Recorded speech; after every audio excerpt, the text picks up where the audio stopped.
Good day, everybody. How are you? I'm back again with a beer review.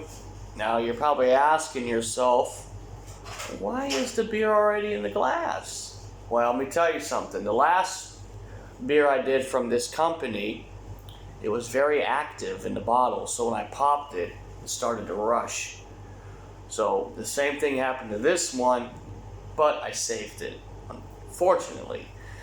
Anyways, I'm back again with this one is another Spanish beer. This is the Cerveza de Boodega, if I said it right. Now, this one is a double cherry cask, aged in oak barrels, and it comes in at 8%. Okay, so if it's a cherry oaked aged beer, I'm assuming it's going to be sour.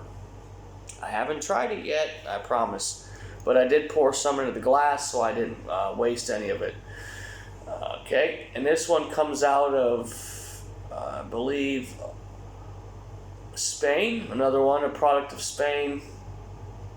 And like I said, I cannot read any of the Spanish on here. But this is called the 15 and 30. Okay, and this one is a double, which this word here is double, and cherry cask. Okay, so it's going to have some cherry flavor in it, and yeah, pretty much it. It's got the information on the bottle, and if you guys can read any of this, I'd be surprised if you can translate for me, or maybe later I can translate it, but that's the commercial description. Hopefully my camera can see it. Let me see if I can try to get a better shot of it for you. So yeah, there is the Spanish on it. Anyways, the IBUs are 20. So IBU stands for International Bitter Units. Depends, like the more hops you use, the bitter the beer is going to become. So IBU is how they measure the bitterness. Because after 100 IBUs, the palate on your tongue can't taste it anymore. After 100 IBUs, just a fun fact. So let's pour it into the glass, the rest of it, if I can get it in here. And I can smell it now. It has that Belgian yeast quality to it. As like I said, I believe they're using Belgian yeast to make this beer. And I think it is a Belgian style, if I'm not mistaken. So anyways, this is another Spanish beer called the 15 and 30. This is aged in oak barrels, cherry cask. And let's go ahead and get a nose on it. Right away I get plums, sour. It's very sour smelling. I'm getting some oak, fig, some darker fruits. Now, what I would do is, like I said, I gotta start introducing the food pairings for this one.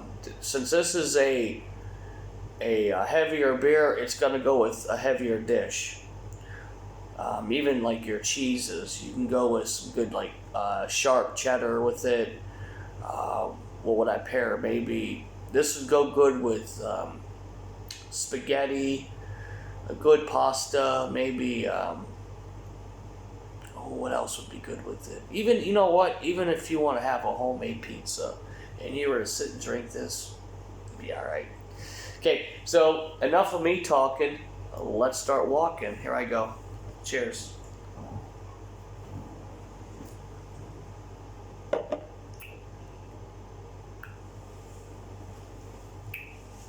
That is very unique. Wow, I can taste the oak. There's a lot of oak in this beer. I can taste the aging process. I got the oak barrel. There's cherry, darker fruit flavor.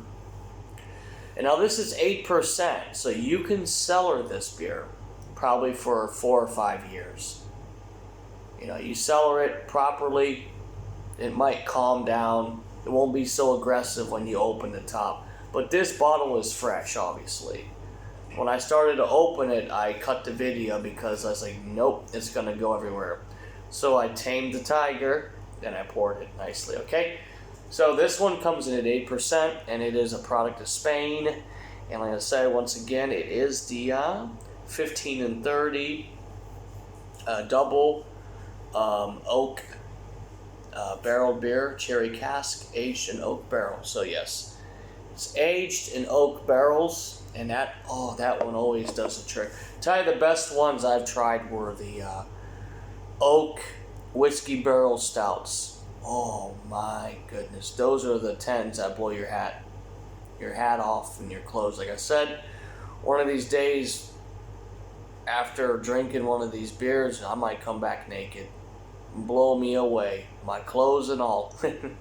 Anyways, I'm going to take another sip, and I'll describe it to taste to you more, but this one looks okay. I wonder what the score is going to get. I'll let my homies try it as well. I always share with them, let them try.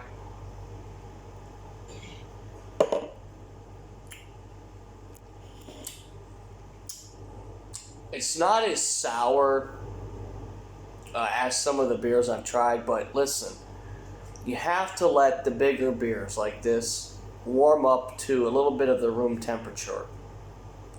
And then you can get the real taste from the beginning to the end. You'll see the taste change and the flavor of the beer change. So these ones you're not going to sit and chug. Yeah. You're not going to go to a frat party and beer bong this. You know, it's not this kind of beer. This is a sit down, relaxed beer. Slowly, easy drinking, because it's now 8% knocking on that door. You'll be looking at that flashlight. Now you don't want to be doing that. Anyways, I will see you guys in a minute. I'm going to come back with the final chug and the final grade.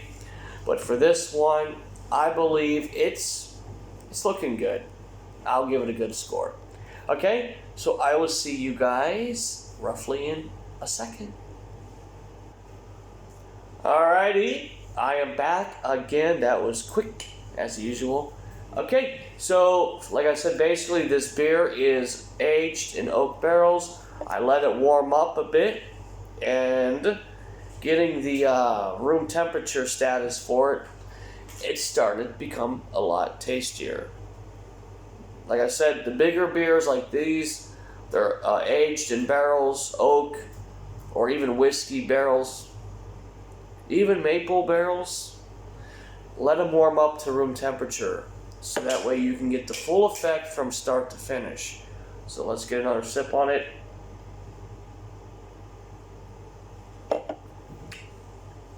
Now, as it's warmed up, I can really taste the oak in this beer. I can taste it. It's really delicious. Is it quite to the 10 status? Not quite a 10. But I'm gonna tell you what, it's knocking on the fence, on the door. It's up there. It's up there. So what I'm gonna do is, you can see the lacing. Sorry. I'm going to give it the final swig, and then I have one more special treat I want to do with you guys. No monkeying around, I'm just giving you a little clue. Okay, so let's get ahead and give the final chug on this one, and it looks like a winner. Cheers.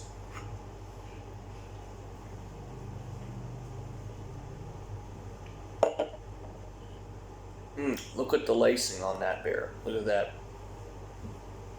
Look at that. Nice legs and all. Well made beer. Decent.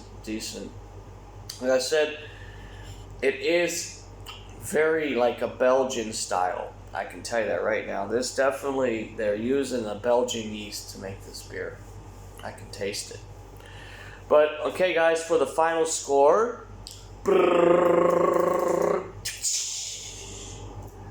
I'm going to give it a solid 7.5 out of 10.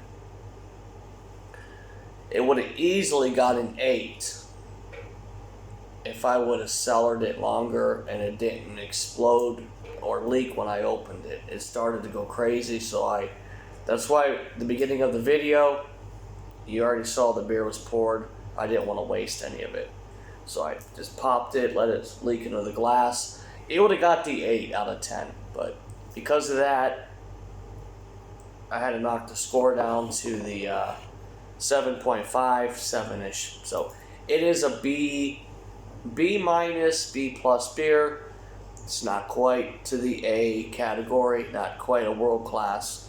But if you can find this beer in your area or anywhere you live, give it a try and tell me what you think.